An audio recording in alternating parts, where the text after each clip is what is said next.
Per mi avui parlar de pintura és un plaer. A més, em vaig casar amb una pintora, vull dir que està tot dit.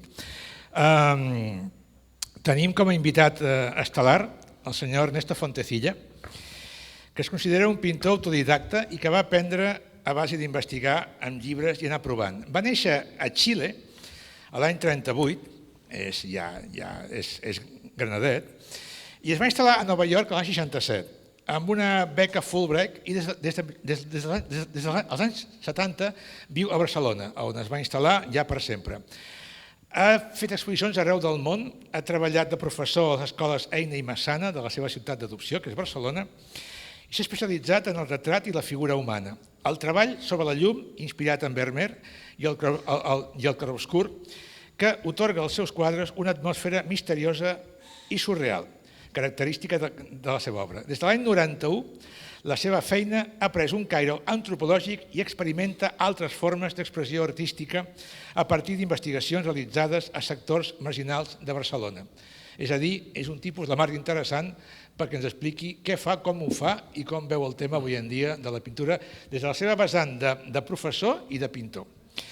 El moderador és un habitual de la nostra fundació perquè dona classes de pintura cada tarda a un grup de nois que aspiren a ser com ell. La seva biografia és molt curiosa. Diu que va començar a dibuixar per enamorar a una noia i sempre ha entès la pintura com una demostració d'amor. Tinc a dir que segueix pintant per enamorar les noies. En Bartomeu va néixer a Manresa l'any 65, va estudiar a l'escola Massana i alguns dels seus professors van esdevenir amics seus. Per exemple, aquí n'hi ha un. Transgressor i sentimental, la seva feina la divideix entre la galeria La Mirada Expandida, de la que és soci fundador, i la docència a la Fundació. Actualment prepara dues noves exposicions, una grupal, com a comissari titular d'Ars Moriendi, que és un projecte molt maco, i una altra amb la Cristina Retxe sota el nom genèric de 21 CAT 21, que són 21 catalans del segle XXI. Diàleg entre fotògrafs, pintura, mitjançant el retrat de personatges populars vinculats emocionalment a Bartomeu. Entre ells dos passarem una horeta, espero que molt agradable, espero que clarificadora del que ens té que parlar, i ja us deixo amb el senyor Ernesto Fontecilla. Gràcies, Ernesto, per estar aquí. És un plaer. I amb el nostre col·laborador íntim, que no sé per què du les ulleres al front, perquè només té dos ulls, però el senyor Xavi Bartomeus. Gràcies i bona tarda.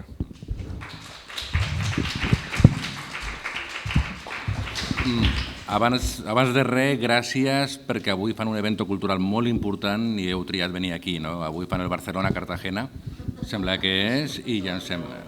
Per això, heu vingut, ja sabia jo. Mireu, tot això d'aquí és una part petita del currículum de l'Ernesto. I llavors l'Ernesto m'ha dit, ni se te ocurra decir nada de mi currículum. És mi profe, no diré res. És a dir, només dir-vos que és un gran artista, amb mayúscula. Jo, quan era petit, petit ja fa molts anys, quan vaig entrar a la Massana, la meva il·lusió era tenir-lo a ell de professor, perquè ja era conegut, és veritat, en tot arreu. És a dir, tenir l'Ernesto era com arribar als Oscars de la pintura.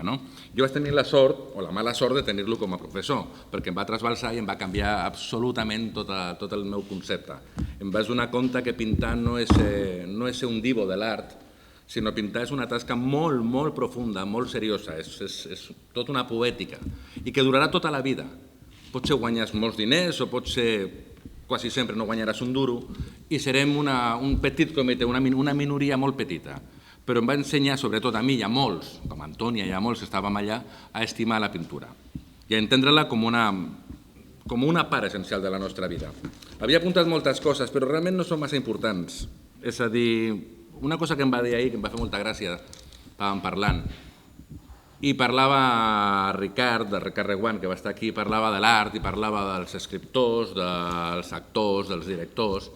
No va parlar dels pintors. Mai es parla dels pintors. I nosaltres, per l'altra banda, ens fa molta gràcia perquè pensem que els pintors som els únics artistes de debò. La resta no són artistes.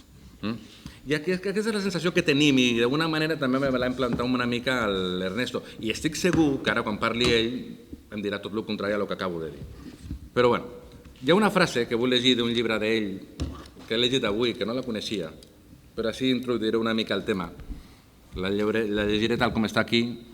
Creo que ellos se pintan solos, que aparecen sobre la tela por acción de su propia voluntad. A veces, alguna noche, después de un día de trabajo, yo soy ellos, y ellos podrían bajar y sentarse junto al fuego, beberse mi vino. Parla dels seus personatges, de les coses que pintava ja llavors. Poca cosa puc dir. L'admiro i és el meu amic. Abans era el meu profe i el meu mestre, i ara a més és un company. Què més puc demanar? En tot cas, Ernesto, gràcies per estar aquí, i la primera i única pregunta que faré. Com veus el món de la pintura actualment? Ja pots començar. A veure, primer, bona nit, una aclaració. Si per raons purament circumstancials i accidentals, jo penso en anglès.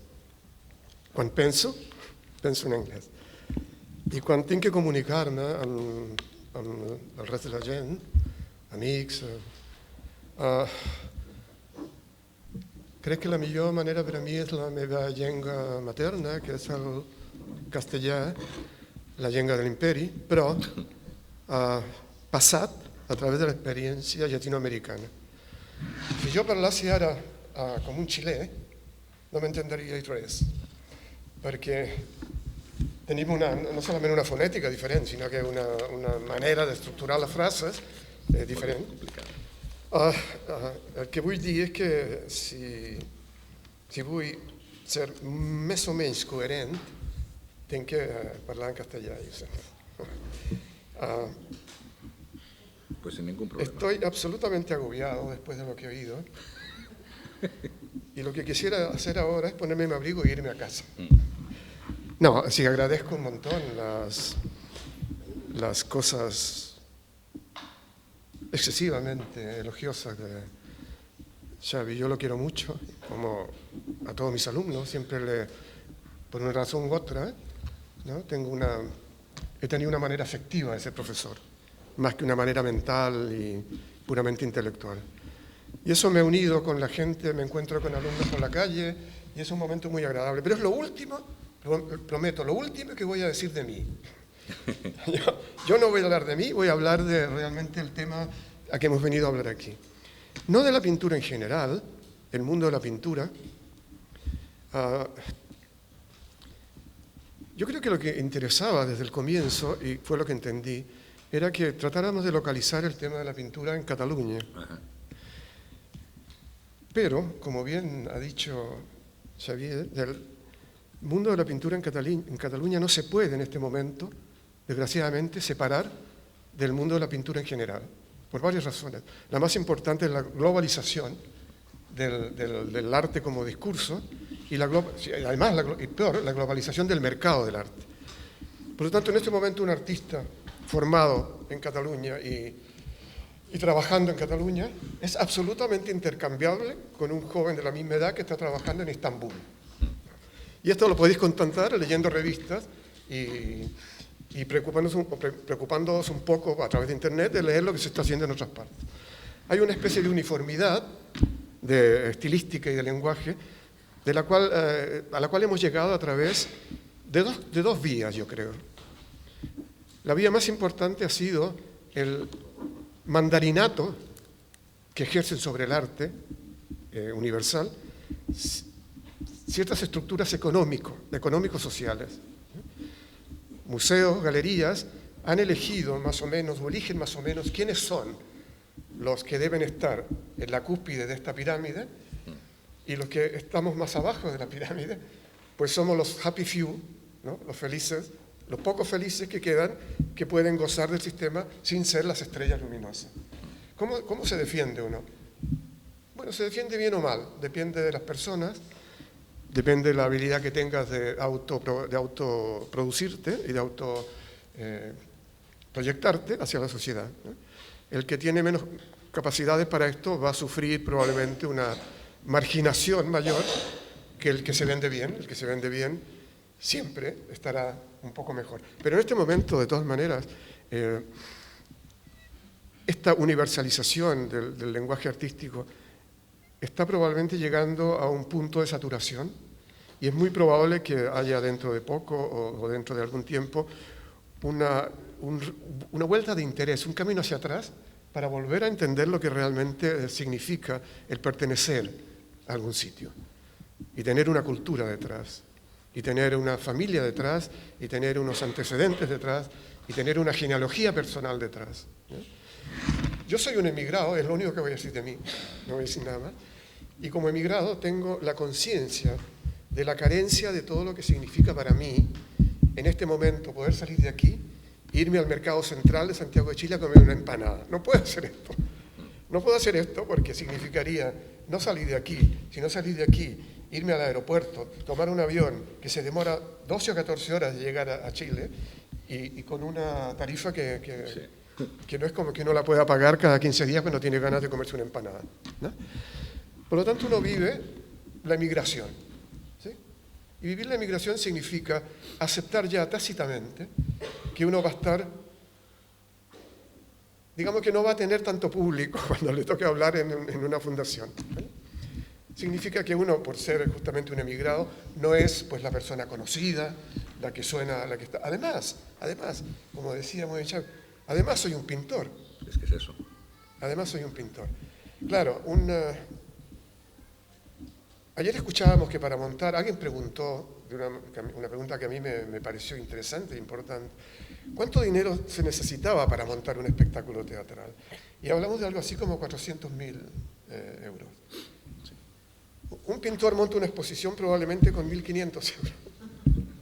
O sea, y tiene una proyección mediática absolutamente desconocida. Es decir, la gente de teatro lo entrevistan en la televisión, tienen la radio, salen en el teatro, saludan cuando termina, salen todos allí, se abrazan, el público aplaude. Nosotros no. Nosotros trabajamos durante meses encerrados en un taller, inauguramos una exposición y nos vamos a casa de nuevo.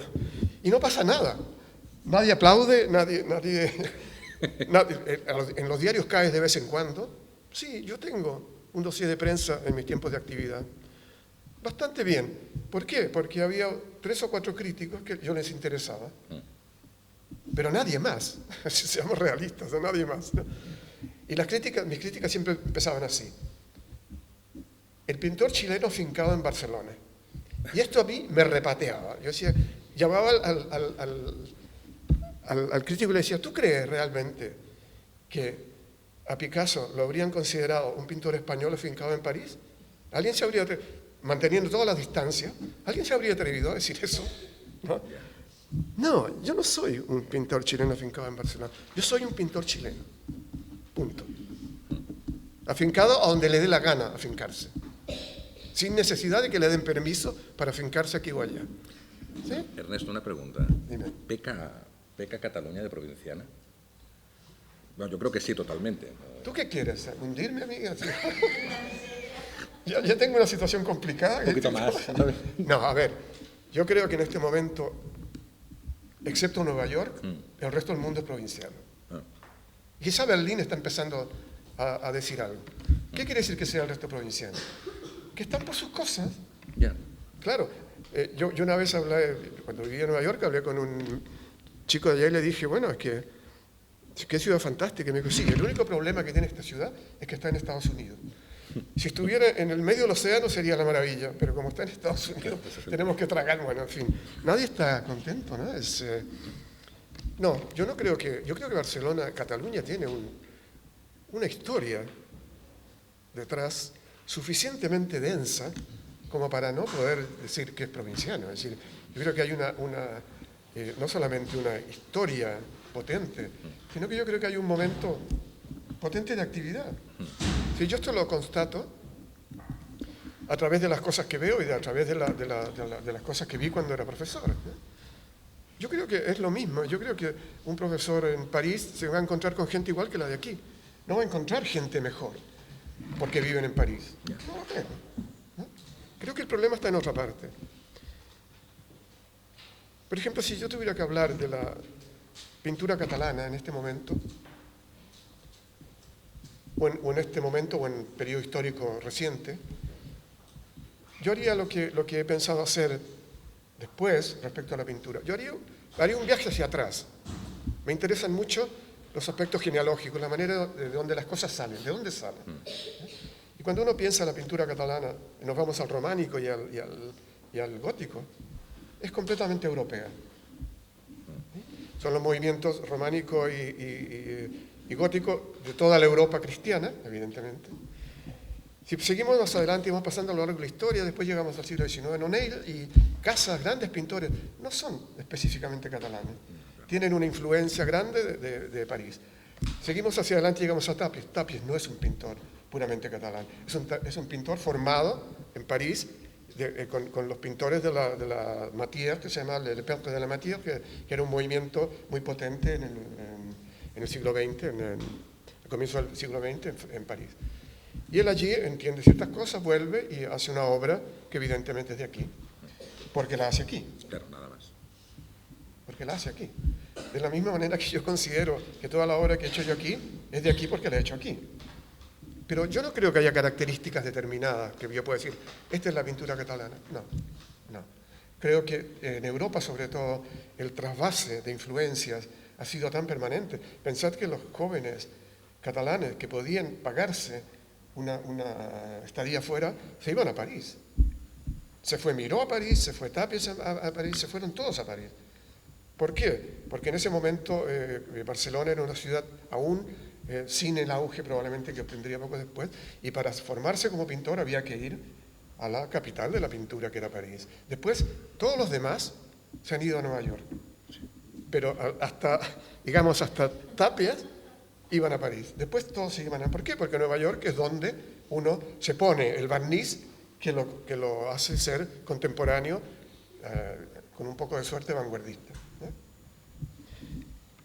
Yo veo, Bien. perdona, Sí. un inciso, es que no quería intervenir, pero es que al final me obligan, ¿no? Es decir, No, a ver, yo quiero decir una cosa. Yo a él no lo considero un moderador. no, Lo considero un cómplice, ya. que me gusta más.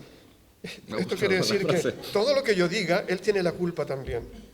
No es Y cierto. yo asumo toda la responsabilidad por lo que él diga. Sí, porque antes ya comenzamos hoy diciendo, ¿qué haces tú de moderador? ¿No? Pero es que Es como verdad. una paradoja que él sea moderador. Es muy paradójico. En todo caso, lo que yo me planteo cuando me hablas de esto, estoy pensando en todo el recorrido del siglo XX, ¿no? Que yo no chupé, pero sí cuando ya era estudiante. En los 90 y en los 2000, aquí en Cataluña, bueno, no sé si dir-ho en català ara o con Pablo Ambell, és a dir, en todo caso, en los 90 aún estaban adorando al pobre Boix, que ya estaba más que muerto el piloto de la Lufthansa o al Duchamp. Todavía estaban imitándolos aquí, y aún me acuerdo de leer una gran crítica como la importancia de Duchamp en Cataluña, porque jugaba al ajedrez en Cadaqués. Yo no daba crédito, ¿no? Es decir, a todas estas chorradas.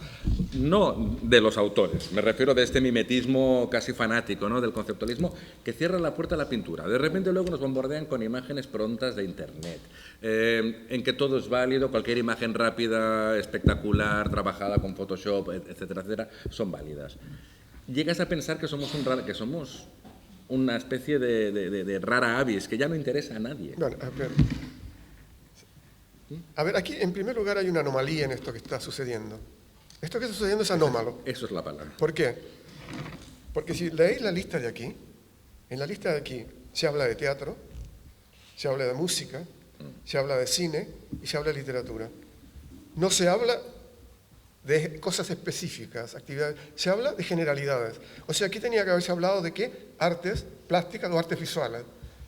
Si se habla de pintura, es una situación anómala, porque la pintura es dentro de las artes visuales una cosa, que tiene una historia particular, que tiene un momento particular, que tiene unos fanáticos particulares y unos enemigos particulares también, por no llamarlos de otra manera.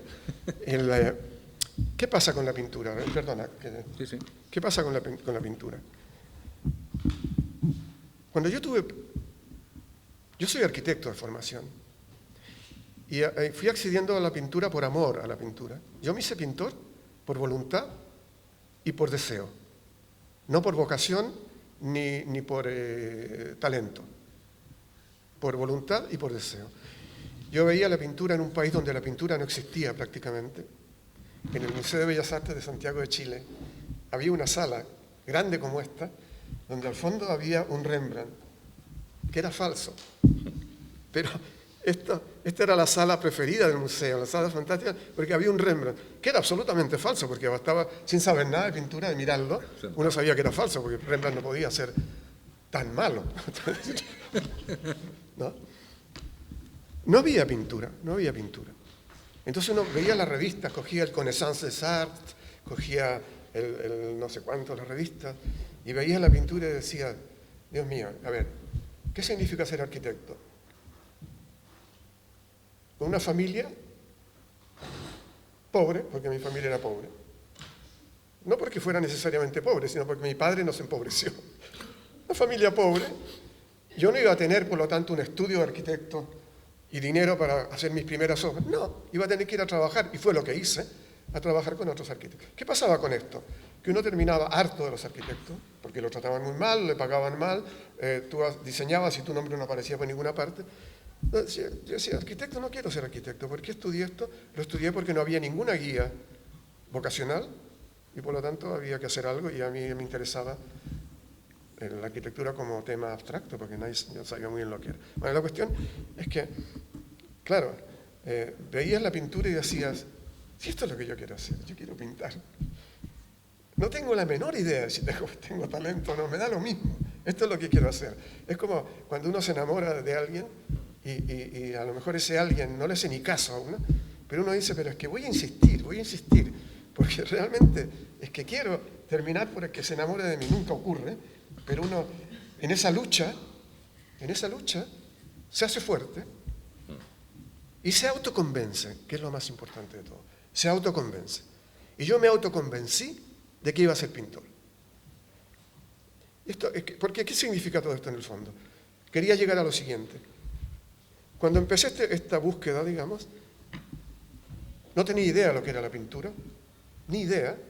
Tenía este delirio, ¿no?, tan propio de la especie humana, este delirio de querer algo sin saber lo que es, pero de quererlo de todas maneras.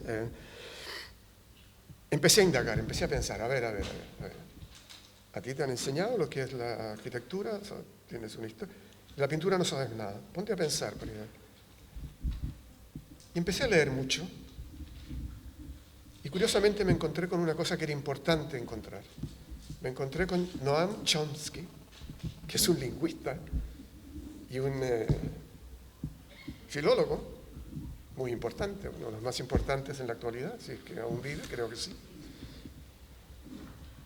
Y encontré una cosa maravillosa en él que decía, y que además se juntaba con una historia que me había pasado con un sobrino mío, que una vez me preguntó, ¿cómo es esto?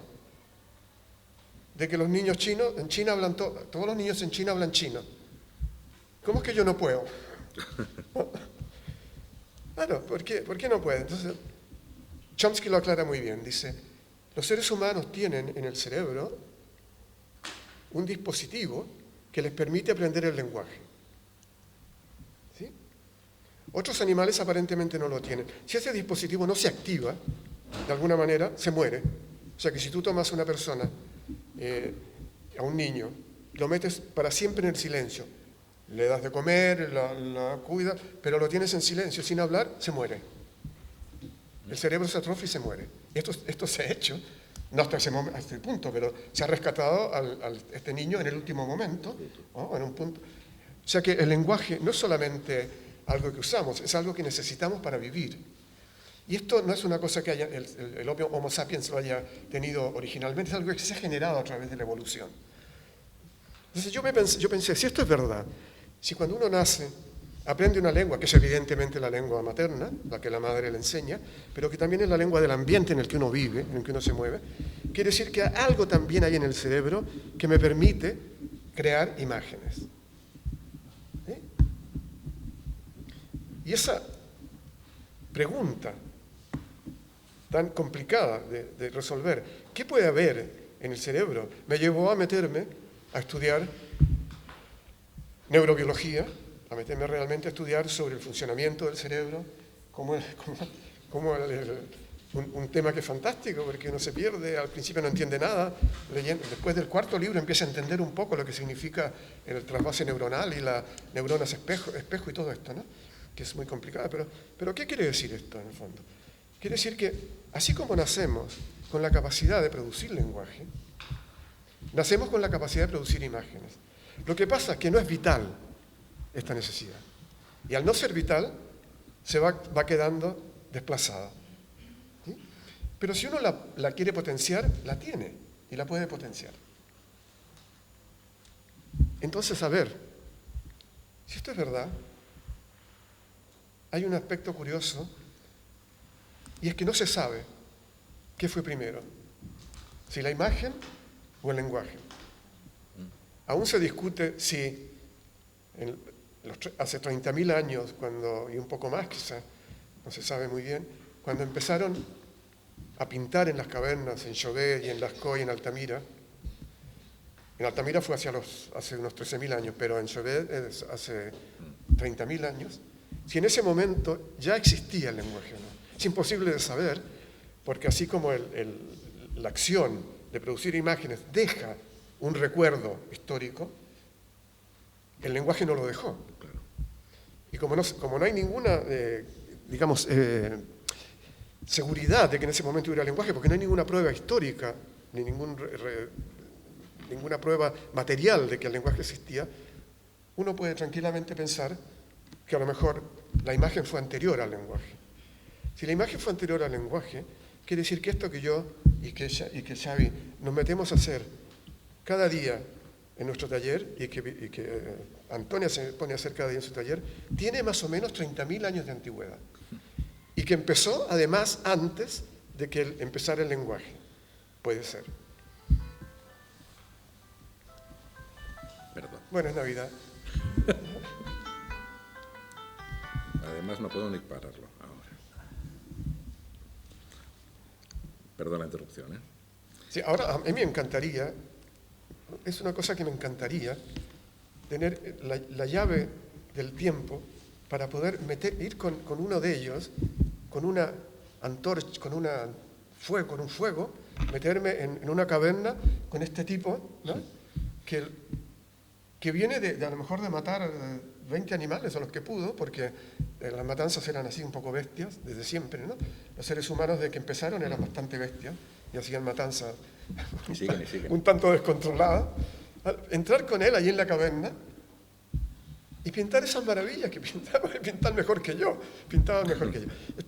Y después, a lo largo del tiempo, y a medida que la evolución fue condicionando a los seres humanos de una manera cada vez más radical, y el cerebro fue realmente adecuándose a las dificultades de la supervivencia y la necesidad de la comunicación y la necesidad de la expresión personal, hasta que aparece el yo y aparece toda esta historia que la pintura ha durado a través de todo esto. Estaba presente en Grecia y estaba presente en Roma y estaba presente en Egipto, en las primeras civilizaciones, estaba siempre allí. Dios mío, estaba siempre allí. Y yo me atrevo a hacer esto. Hay una frase maravillosa de Paul Valéry, con la que íbamos a empezar, de hecho, que dice: hay que pedir disculpas por atrevernos a hablar de la pintura. Pedir disculpas públicas por atrevernos a hablar de la pintura. Porque es que de la pintura no se puede hablar. Y hay esta otra admonición todavía más radical. Pintor, pinta. ¿Qué viene a ser? Pintor, cállate. Y yo soy una anomalía porque soy un pintor que habla. Pintor, cállate y pinta, porque tu cosa es esa. Y esa larga historia de los pintores pintando, en silencio, Algunos se hablarán a sí mismos, como hago yo me hablo a mí mismo, pero normalmente la gente no tiene estas debilidades. Yo me hablo a mí mismo porque... Más de uno. ¿Por qué? Me hablo a mí mismo porque me quiero mucho. Yo creo que uno de los problemas que tenemos realmente es que no nos amamos suficientemente. Yo creo que la especie humana es una especie que no se ama. Y como no se ama, se mata cada cierto tiempo unos a otros. Si esa especie se amara, la historia de la humanidad sería completamente distinta.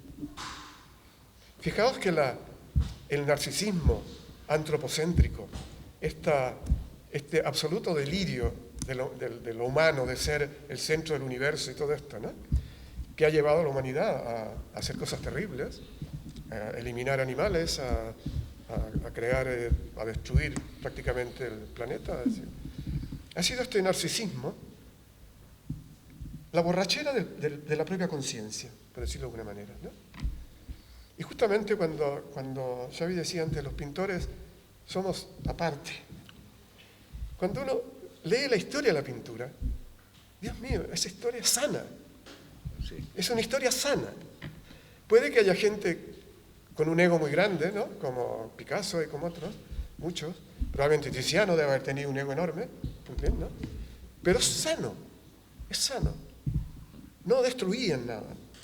No se oponían, no se convertían en tiranos, no crucificaban a nadie. Es decir, ha sido realmente una historia tan limpia que de repente uno dice, es aquí donde quiero estar. No quería, pero es que me ha recordado una cosa que tú me dijiste, ¿no? Cuando yo un día me encontré, estaba en la Generalitat, salía de la Generalitat para hablar con una política a ver si conseguía X cosas, que por supuesto no conseguí, y salía. En ese momento ya había una manifestación de gente tirando piedras justamente a los políticos. Y yo estaba en medio, ¿no? Y yo digo, ¿qué carajo hago aquí? ¿No? Es decir, no estaba ni con los manifestantes, tan socialista o tan de izquierdoso que me siento, ni estaba con los políticos, estaba realmente en tierra de nadie, en medio, viendo cómo tiraban piedras y vallas y cosas. Y ese día te vi. Y no sé si te acordarás, pero recuerdo que era la actitud que tú dices del pintor. Y dije, y no sabía dónde estar, ni situarme, y dijiste, claro, es que tú eres pintor. Como, no tenía que estar en ningún lado.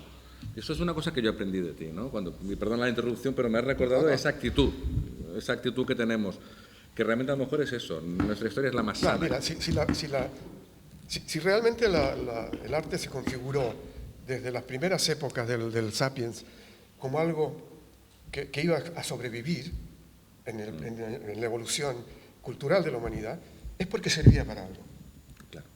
Y una de las cosas más importantes, yo creo, para las que sirvió, aparte de evidentemente servir para la comunicación, evidentemente servir para la organización social, yo creo que lo que realmente sirvió es que da placer. Y al dar placer, crea un bienestar corporal que se traduce en, después, felicidad o tranquilidad, calma, lo que sea, ¿no? Yo creo que lo más importante realmente que la pintura me ha dado a mí es esa capacidad voluptuosa de gozar del acto de pintar.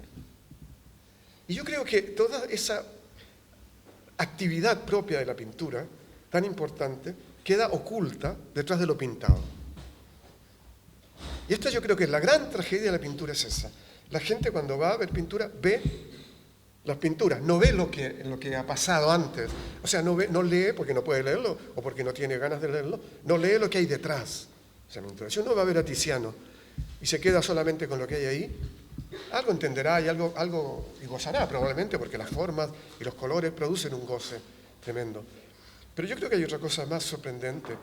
Cuando los neurobiólogos hablan de las neuronas espejo, son unas neuronas que producen en el cerebro la sensación de algo que uno no está haciendo. Por ejemplo, si yo veo a alguien que está comiendo algo que a mí me gusta, y yo no tengo acceso a eso que me gusta, mis neuronas espejo producen en mí la sensación de que yo me estoy comiendo eso, ¿no?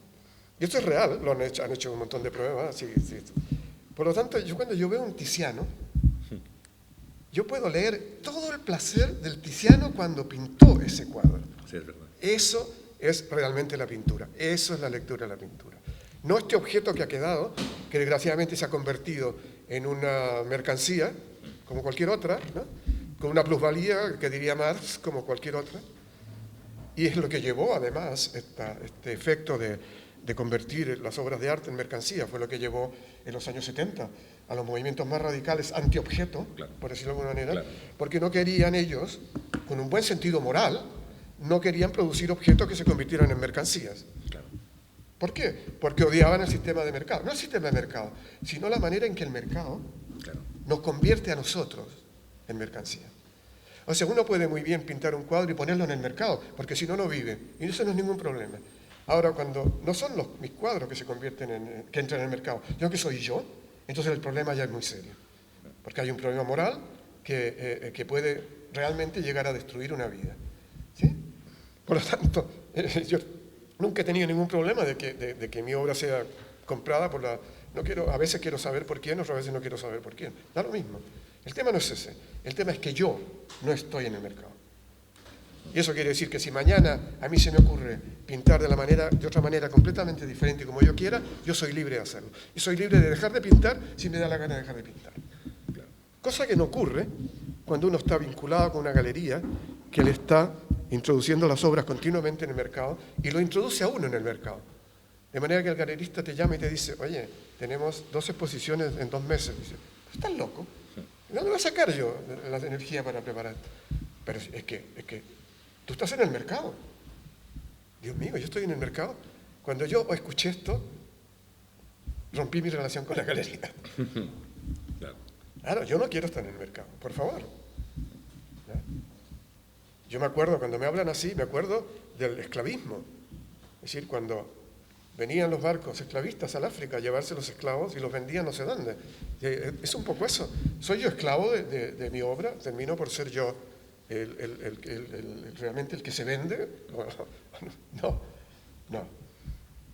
Esa cosa sana que puede tener la pintura es porque, a pesar de que se vende, y a pesar del mucho ego que podamos tener los pintores, nosotros sabemos positivamente que el valor de eso no es un valor de mercado. Y sabemos positivamente que le hace muy bien a la gente la contemplación de la pintura. Y sabemos también completamente y absolutamente que en este momento no hay nada más difícil que la contemplación, no hay nada más difícil que la reflexión. Estamos viviendo en un mundo acelerado, las nuevas generaciones aún más aceleradas, porque están permanentemente con máquinas que van absolutamente a toda pastilla, y que es imposible, por lo tanto, detenerse y dejar que aquella obra no te hable solo de sus formas y sus colores, te hable del señor que está detrás o la señora que está detrás y que se lo pasó tan bien, tan voluptuosamente pintando eso, que te permite a ti revivir esa voluptuosidad en tu propio cuerpo. A ver, alguien dirá, ¿y los artistas conceptuales? Bueno, es que los artistas conceptuales han renunciado a eso. Y la renuncia a algo es parte de la libertad humana. Yo no tengo ningún problema con que los artistas conceptuales hayan renunciado a eso. Yo no tengo por qué renunciar, porque a mí, precisamente, la pintura es la que me ha dado más satisfacciones en mi vida. Desde el punto de vista sensual y desde el punto de vista de mi propia voluptuosidad y desde el punto de vista intelectual también. Porque la pintura no es solo pasárselo bien, es un pensamiento interiorizado que es muy complejo, porque la pintura puede parecer una cosa simple, pero no tiene, como tú decías antes, tiene absolutamente nada de simple.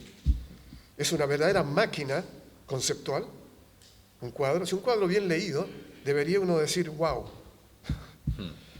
Porque, además, y esta es la máxima maravilla para mí, está hecha por un ser humano.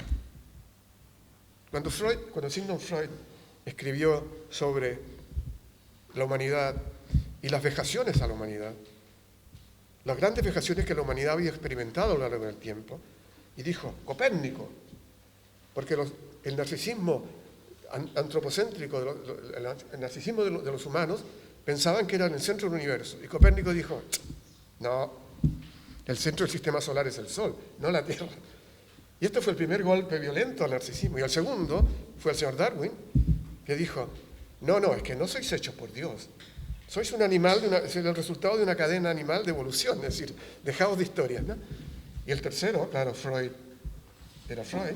dijo, es el inconsciente. El inconsciente que resulta que en la vida normal funciona más o menos al 80%, y la parte consciente realmente, lógica y racional, un 20%. Esa es la verdad nuestra. Esta manera en que la irracionalidad, que está escondida, porque no se manifiesta cuando uno empieza a hablar de pintura, ¿no? Pero está aquí, y cuando yo salgo de aquí ya me va a echar mano, ya lo sé que me va a echar mano, no sé cómo ni por qué, pero me va a echar mano, ¿no? Eso es realmente lo que nos permite, en el fondo, acceder a la pintura. Si tratamos de acceder a la pintura desde la racionalidad y desde la lógica y desde el más duro racionalismo, no vamos a llegar a la pintura. Tenemos que dejar que nos lleve en una especie de delirio, ¿no? Sí. Un delirio controlado, si no, no lo hay. No, la humanidad es una especie delirante. Hay una... Es una especie que delira. Los seres humanos somos una especie que delira. Por lo tanto, un delirio más o menos no... Sí, hay una frase que tú me dijiste hace muchos años, que no creo que ni te acuerdes, que dijo: el pintor que solo sabe de pintura es un mal pintor.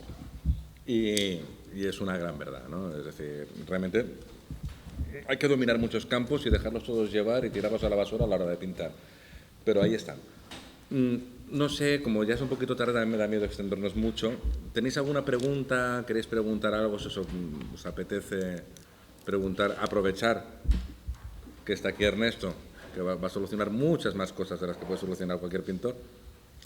¿Tenéis alguna pregunta que hacer? ¿Alguna razón más? Digueu-me per aquí.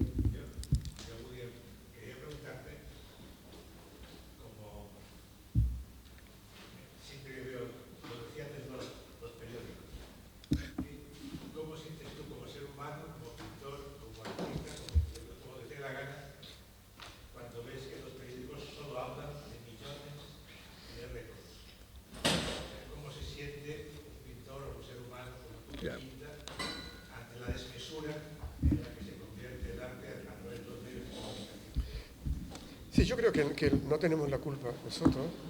Es el mercado, es el delirio del mercado y de la plusvalía. Si alguien compra un Francis Bacon en 120.000 euros, me parece que fue lo que salió. 120 millones. Perdón, 120 millones de euros. Para guardarlo probablemente en una caja fuerte, porque si tienes algo de ese valor no lo vas a tener en tu casa. Así que me imagino que estará en una caja fuerte, como hay algunos Van Gogh que están en Japón en caja fuerte. Esto forma parte de... A ver, es que el tema se va entonces de la pintura y se va realmente a una especie de análisis sociológico, económico-sociológico de la humanidad. Yo creo que la humanidad tiene un montón de cosas de que avergonzarse. Creo que el hecho de la aparición de la conciencia y de la posibilidad de adaptación del ser humano en las primeras épocas al resto del mundo provocó la primera gran catástrofe, que fue la superpoblación del planeta. Yo sé que si eso no hubiera ocurrido, a lo mejor nosotros no estaríamos aquí, o algunos no, pero es que sería absolutamente indiferente que no estuviéramos. En cambio, lo que sí es un problema en este momento son los 7.000 millones de habitantes del planeta. Sobre todo en un planeta donde lo que caracteriza a los miembros de la especie humana no es precisamente el altruismo, ni la generosidad, ni la solidaridad, sino que lo que los caracteriza es, aparte de la tontería, que está bastante extendida, el egoísmo. El egoísmo. Por lo tanto, el egoísmo se manifiesta sobre todo a nivel de la propiedad privada, en mi opinión. Mientras más tengo, soy más importante. Y como soy la mujer del jeque de no sé dónde, sí, me puedo dar el gusto de comprarme un Francis Bacon, que a lo mejor ni me gusta. Seguramente no le gusta. Porque si a mí me regalaran un Francis Bacon, o me dijeran, ¿qué quieres, este tríptico de Bacon o este cuadrito de Morandi? Es que yo no lo pienso dos veces. Me llevo el Morandi a casa, de todas maneras, ¿no? Claro, pero esto, claro. Pero Francis Bacon es el cuadro más caro de la historia, que ha salido en una subasta. Y soy yo, la mujer del jeque, que soy la persona importante, porque tengo esta propiedad fantástica, tengo de todo. O sea, bueno, aquí es donde empieza realmente, para mí, la decadencia humana absoluta. Es decir, el momento en que la propiedad privada se convierte no en la satisfacción de lo que necesito, sino en una cosa superflua que me va a dar prestigio y me va a dar una posición social, se acabó la humanidad para mí. Es en ese momento donde ya no me interesa nada el ser humano como un fenómeno histórico. Creo que si desapareciera, el planeta estaría mucho mejor. Y ya no hablemos de otras cosas, porque hay cosas todavía peores, ¿no? Pero estas para mí son muy graves. Es muy grave, esto que tú dices, es muy grave. Y desde luego a uno, ¿qué sensación le da? Hombre, de repente empiezas a pensar, claro, el ejército rojo en Alemania, es decir, te extraña mucho que de repente una gente diga, voy a ponerle 4 bombas a esto porque no lo soporto más. Claro. Después todo el mundo se sorprende de que haya estas reacciones virulentas de repente de parte de la juventud. Pero es que este es el mundo que les estamos dando. Es decir, a mí esto me horroriza como persona adulta, que tengo una hija, además que está sentada aquí delante mío. Me horroriza este mundo. Y me echo la culpa, además. Yo no me lavo las manos y digo, bueno, es que moralmente yo estoy limpio y ellos son los culpables. No, hemos sido todos culpables. Hemos aceptado, hemos cedido en muchas cosas, hemos terminado por decir, bueno, yo no puedo hacer nada, Dios mío. Es decir, lo único que puedo hacer es hacer esta obra como pintor y que a lo mejor alegra a algunos y de alguna manera puede paliar el sufrimiento humano, porque yo creo que el arte tiene además ese rol hasta cierto punto, ¿no? Cuando la gente sufre y escucha a lo mejor a Bach o a los Beatles, me da igual, ¿no? Lo que quiera escuchar, la música es realmente un paliativo.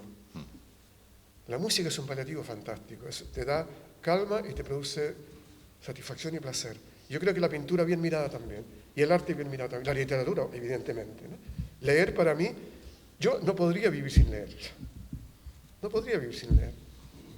No puedo pensar mi vida sin la lectura. ¿Por qué? Porque la lectura no solamente me enseña cosas, me da placer, me tranquiliza, me reconcilia de alguna manera con esta humanidad que he terminado por no aceptar. Porque si hay un señor que hace esta música o una señora que hace esta música, y un señor o una señora que escribe esto, y alguien que pinta esto, quiere decir que aún hay esperanza, de que aún hay una cierta manera en que la humanidad se puede redimir. Aunque sea un sueño, aunque sea un delirio, pero es una manera de poder vivir con el terrible dolor ajeno, con la terrible realidad, con la absoluta e inaceptable injusticia de esto que tú señalas y de la realidad en los países africanos o donde sea. Es el divorcio, sí.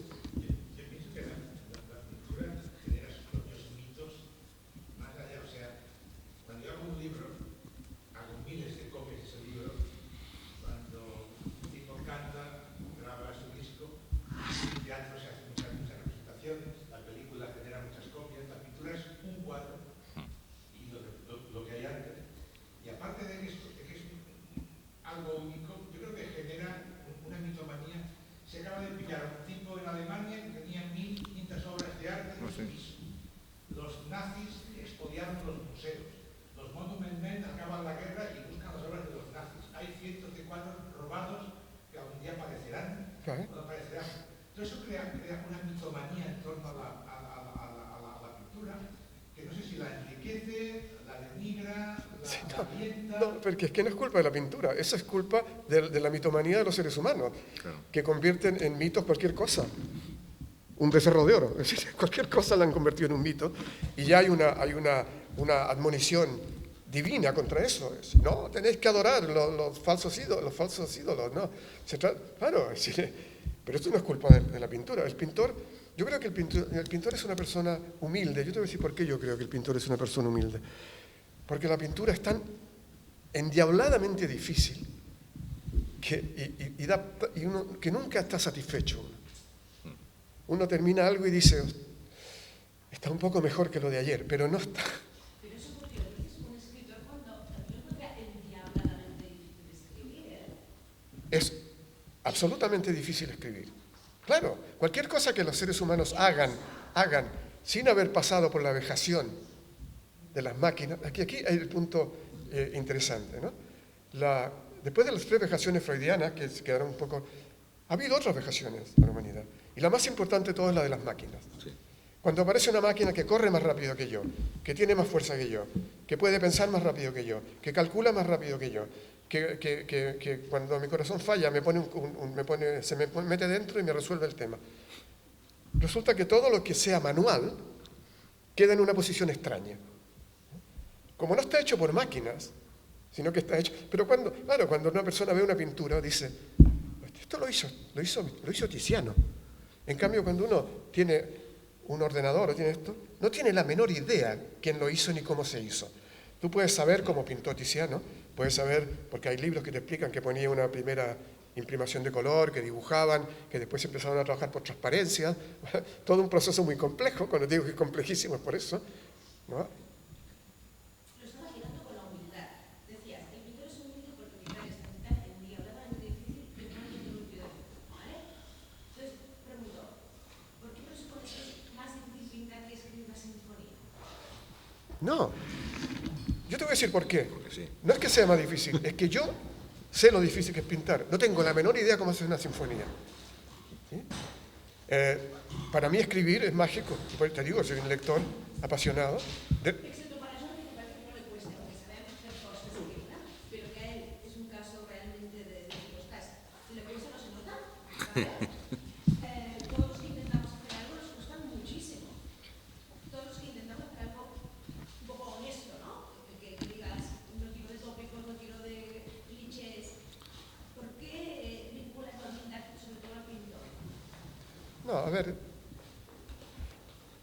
Yo creo que todo lo que nace del intelecto humano, de la sensibilidad humana, todo lo que es interpretación de la vida y del mundo, de la realidad, es difícil, evidentemente. La filosofía es muy difícil. Yo creo que la poesía y la pintura son casi hermanas, están muy cerca, tienen problemas muy parecidos, tienen dificultades similares.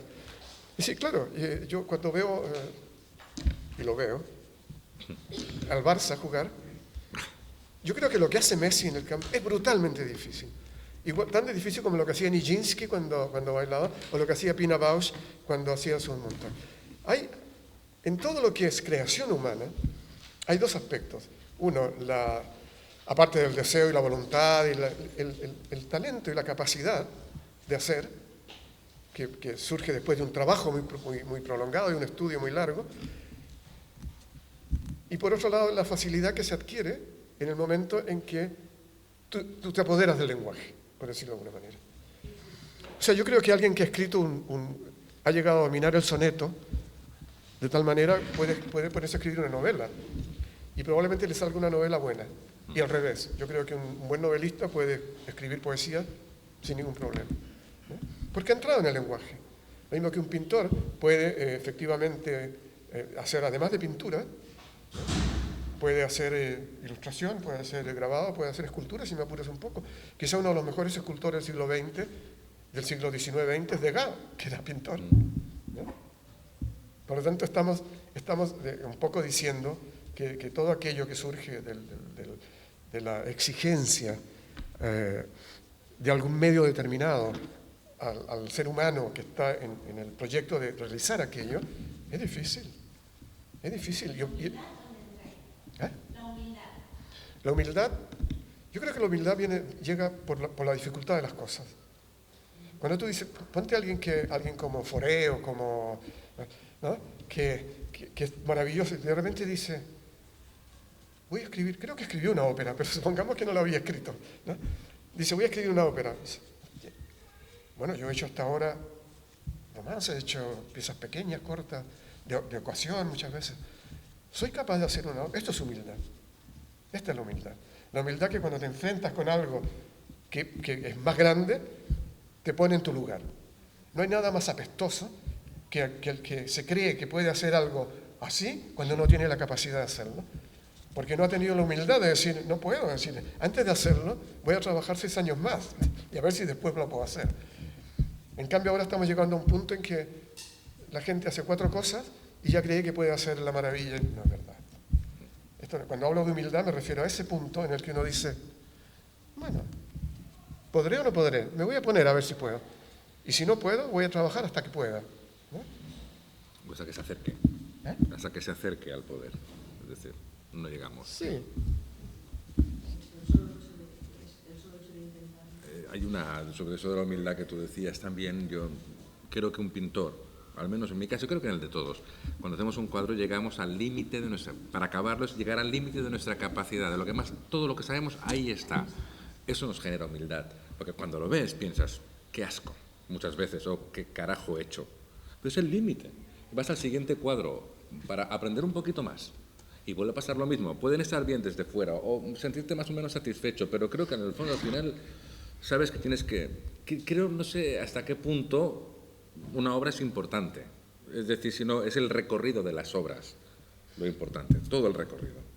Por eso creo, es decir, no un cuadro de Ernesto, todos los cuadros de Ernesto, el recorrido, y a veces... No, digo que a veces también pasa que acabas el cuadro y ha habido, como dicen, o sea, el placer de hacerlo. El placer de hacerlo. Y luego el placer de contemplarlo, que lo has hecho.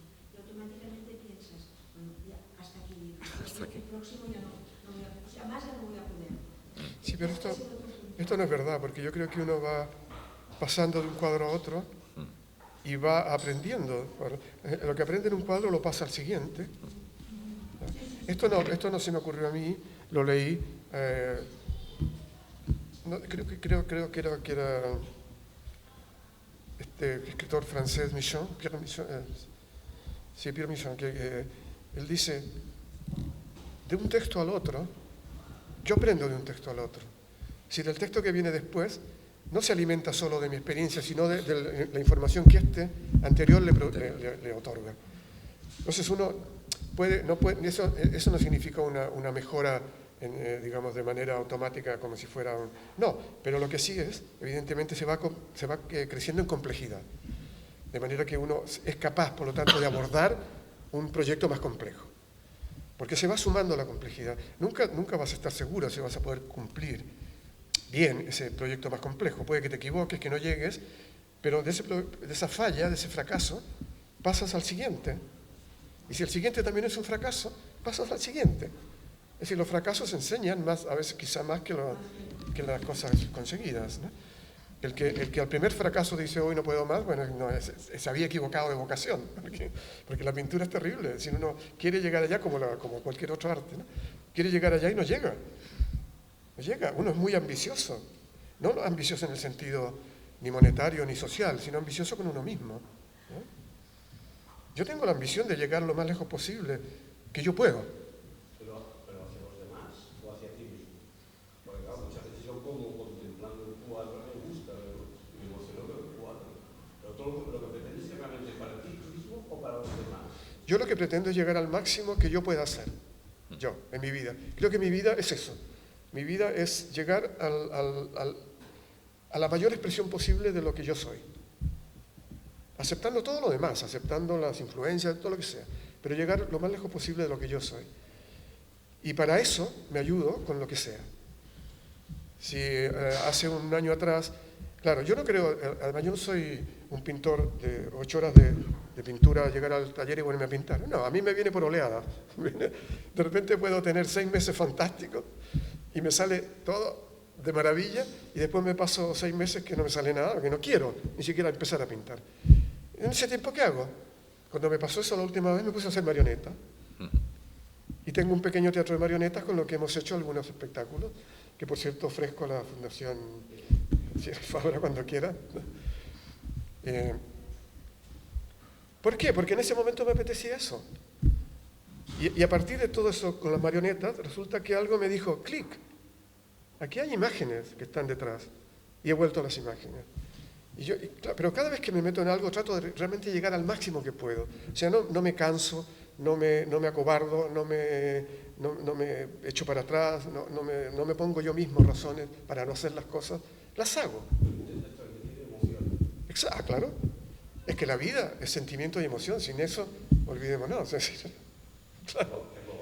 Claro, pero hasta los neurobiólogos están aceptando eso. Si no, hazte conceptual. Claro, es decir, la lectura del cerebro es eso. Funciona todo muy bien, pero cuando se manifiesta a través de los sentimientos y las emociones. Y la interacción entre artes, por ejemplo, a mí me da miedo ir a museos, porque salgo con 50 ideas para 50 libros, viendo cuadros. Tengo un montón de cuentos hechos, cuentos de los grandes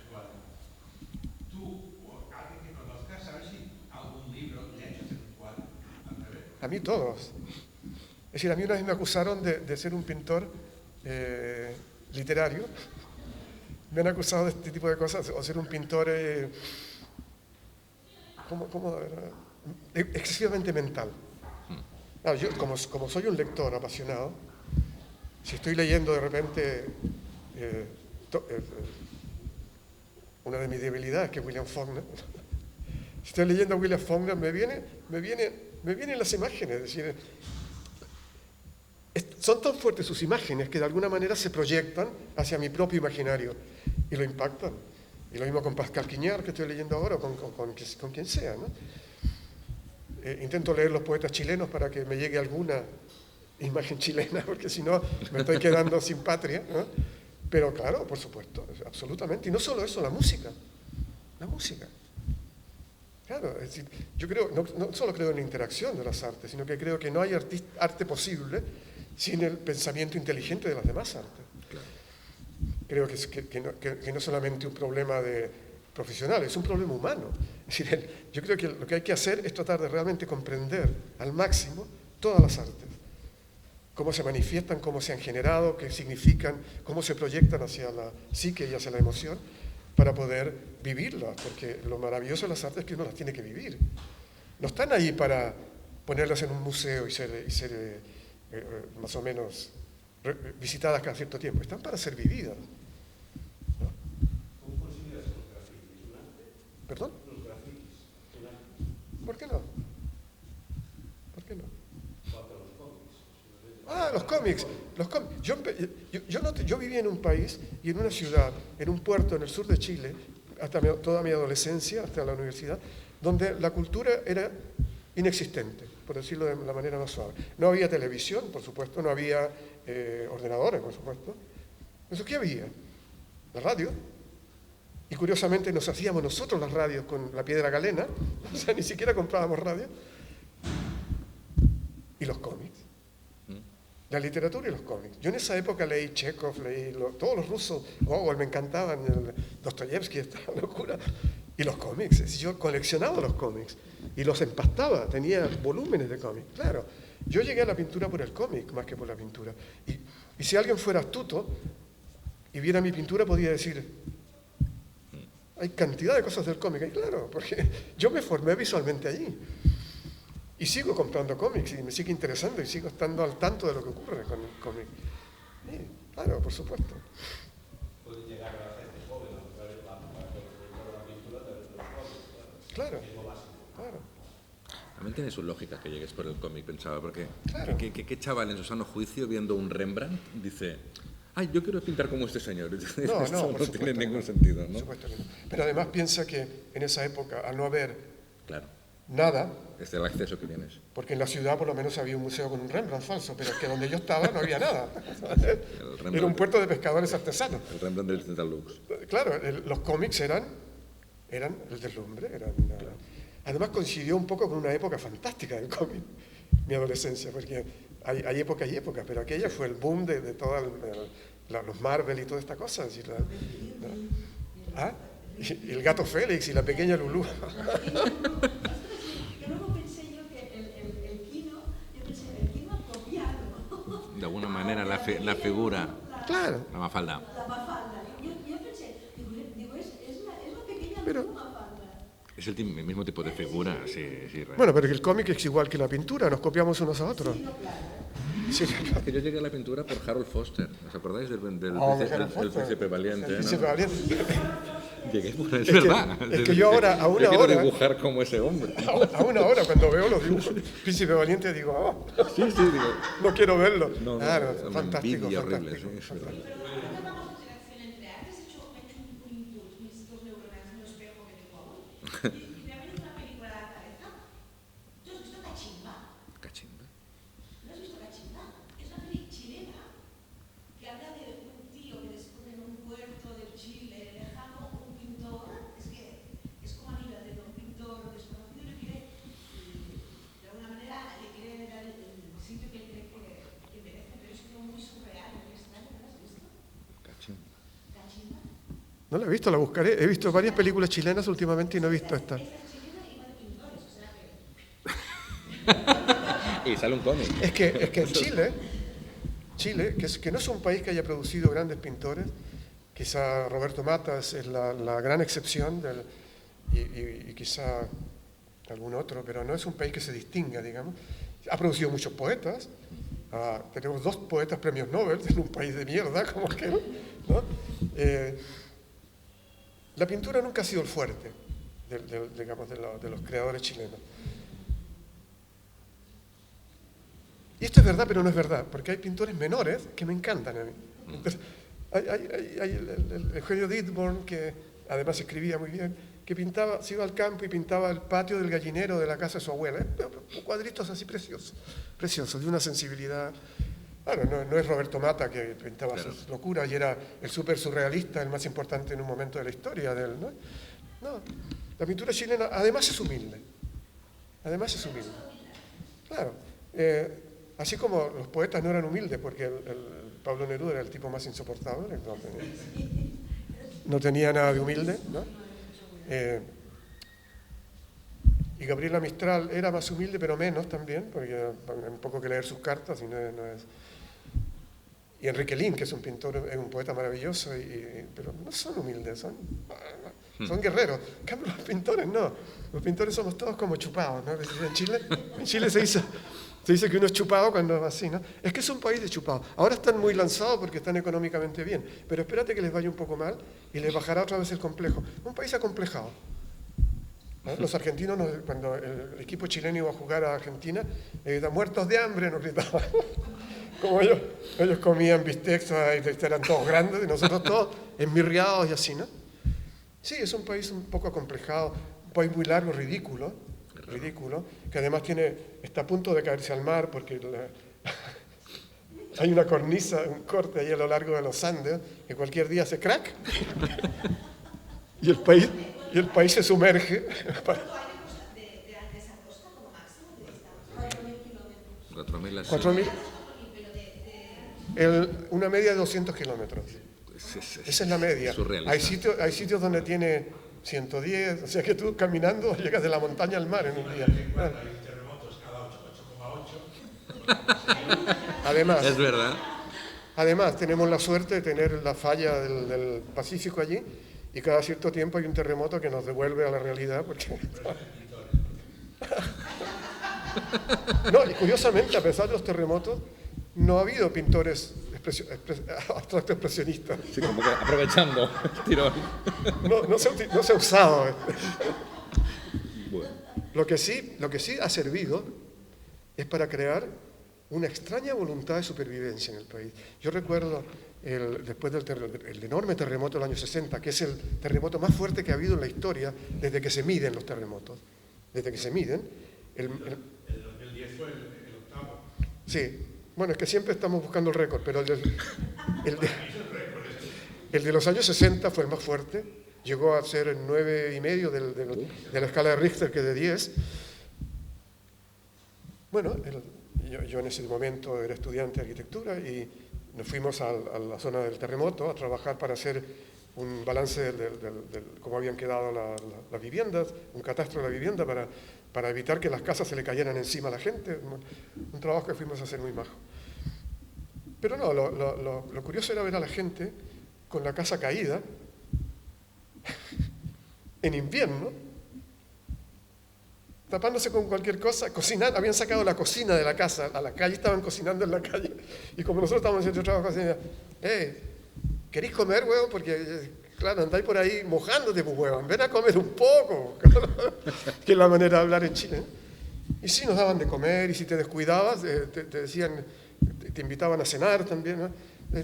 La gente tiene esta capacidad de resistencia de volver a construir todo aquello que cayó, sabiendo que se va a volver a caer, porque tarde o temprano va a haber otro terremoto.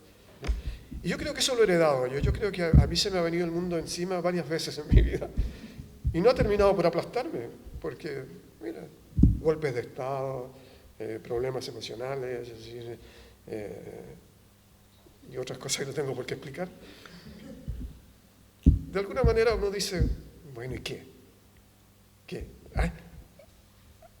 Hay millones de personas que están mucho peor que yo, así que yo no me puedo quejar, no tengo derecho a quejarme. Si me quejo es realmente estoy cometiendo el peor delito que una persona puede cometer. Quejarme cuando soy un privilegiado. Hago lo que me gusta. He trabajado toda mi vida como profesor, que me encantaba. He conocido gente maravillosa a través de la pedagogía. He vivido una vida, bueno, me he equivocado en muchas cosas, pero es que es normal que uno se equivoque en muchas cosas. Pero he vivido una vida que, Dios mío, es decir, yo no me puedo quejar de nada. Al contrario, creo que todos los golpes que me ha dado, creo que soy chileno absolutamente en ese sentido, ¿no? Se han clasificado para el Mundial los chilenos ahora, están eufóricos. Bueno, ¿qué más quieres? Cuando lleguen allí y a la primera de cambio los manden de casa de vuelta, se irán tranquilos, dirán, bueno, mira, la próxima vez será. Y esto a mí me gusta mucho. Y esto es algo que los catalanes no tenéis. Es verdad. Es verdad. Perdó, és que hauríem de... Ja, no? Perquè ja són Ah. 11:30. Bueno, Ernesto, pues moltes gràcies. Sobretot una cosa, casi m'agrada més com parles i com pintes, de veritat. Bueno, muchísimas gracias a todos. Gracias.